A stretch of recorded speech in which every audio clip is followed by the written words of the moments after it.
ਕਹਿੰਦਾ ਕਰ ਭਲਾ ਹੋ ਭਲਾ ਅੰਤ ਭਲੇ ਦਾ ਭਲਾ। ਦੁਨੀਆ ਦੇ ਵਿੱਚ ਤੁਸੀਂ ਕਿਸੇ ਨਾਲ ਚੰਗਾ ਕਰਦੇ ਹੋ ਨਾ, ਤੇ ਇਹ ਖੁਦਾ ਦਾ ਨਿਜ਼ਾਮ ਆ। ਜਿਹੜਾ ਖੁਦਾ ਦਾ ਨਿਜ਼ਾਮ ਆ ਉਹਦੇ 'ਚ ਕੋਈ ਮੁਦਾਖਲਤ ਨਹੀਂ ਕਰ ਸਕਦਾ। ਉਹ ਚੰਗੇ ਦਾ ਸਿਲਾ ਹਮੇਸ਼ਾ ਖੁਦਾ ਦੀ ਤਰਫੋਂ ਇਨਸਾਨ ਨੂੰ ਚੰਗਾ ਹੀ ਮਿਲਣਾ ਹੁੰਦਾ, ਕਿਉਂਕਿ ਤੁਹਾਡੀ ਨੀਅਤ ਦਾ ਅਜਰ ਹੁੰਦਾ। ਜਦੋਂ ਤੁਸੀਂ ਚੰਗਾ ਕਰਨਾ ਤੁਹਾਨੂੰ ਆਖਰ ਤੱਕ ਉਹਦਾ ਸਿਲਾ ਚੰਗਾ ਹੀ ਮਿਲਣਾ,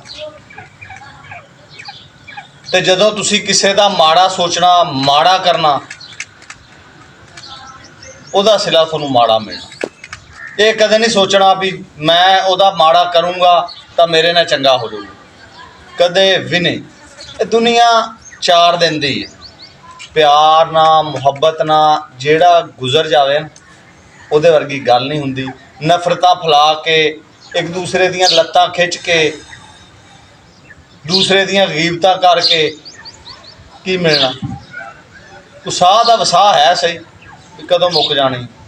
ਰੋਲੇ ਜਲਦੀ ਮੁੱਕ ਜਾਂਦੇ ਆ, ਲੇਕਿਨ ਕੋਸ਼ਿਸ਼ ਕਰਨੀ ਚਾਹੀਦੀ ਆ ਕਿਸੇ ਦਾ ਚੰਗਾ ਕਰੋ। ਇਹ ਹੁਣ ਅਸੀਂ ਆ ਗੱਲਾਂ ਅੱਗੇ ਅਸੀਂ ਕਰਦੇ ਵੀ ਹਾਂ, ਮਤਲਬ ਜਿਹੜਾ ਵਕਤ ਆ ਅਸੀਂ ਕਹਿੰਦੇ ਲਓ ਜੀ ਭਲੇ ਦਾ ਵਕਤ। ਗੱਲ ਇਹ ਨਹੀਂ, ਭਲੇ ਦਾ ਜਿਹੜਾ ਭਲਾ ਉਹ ਖੁਦਾ ਦੀ ਜ਼ਾਤ ਨੇ ਕਰਨਾ ਹੁੰਦਾ, ਬੰਦੇ ਨਹੀਂ ਕਰਦੇ, ਅੱਲਾ ਦੀ ਜ਼ਾਤ ਕਰਵਾਉਂਦੀ। ਸੋਚ ਹਮੇਸ਼ਾ ਅੱਛੀ ਮੁਸਬਤ ਰੱਖਣੀ ਚਾਹੀਦੀ ਹੈ। ਹੋ ਸਕੇ ਤਾਂ ਚੰਗੇ ਤੋਂ ਚੰਗਾ ਕਰੋ ਕਿਸੇ ਦਾ, ਨਹੀਂ ਕਰ ਸਕਦੇ ਤਾਂ ਕਿਸੇ ਦਾ ਮਾੜਾ ਨਾ ਕਰੋ, ਕਿਉਂਕਿ ਪਤਾ ਕੋਈ ਨਹੀਂ ਹੈਗਾ ਕਿਹੜੇ ਟਾਈਮ ਫੂਕ ਨਿਕਲ ਜਾਣੀ। ਰੋਲੇ ਰੱਪੇ ਫਿਰ ਇੱਥੇ ਰਹਿ ਜਾਂਦੇ ਆ, ਤੇ ਜਿਹੜੀਆਂ ਭੈੜੀਆਂ ਕੀਤੀਆਂ ਹੁੰਦੀਆਂ ਹੈਗਾ ਜਾ ਕੇ ਦੇਣੀਆਂ ਪੈਂਦੀਆਂ।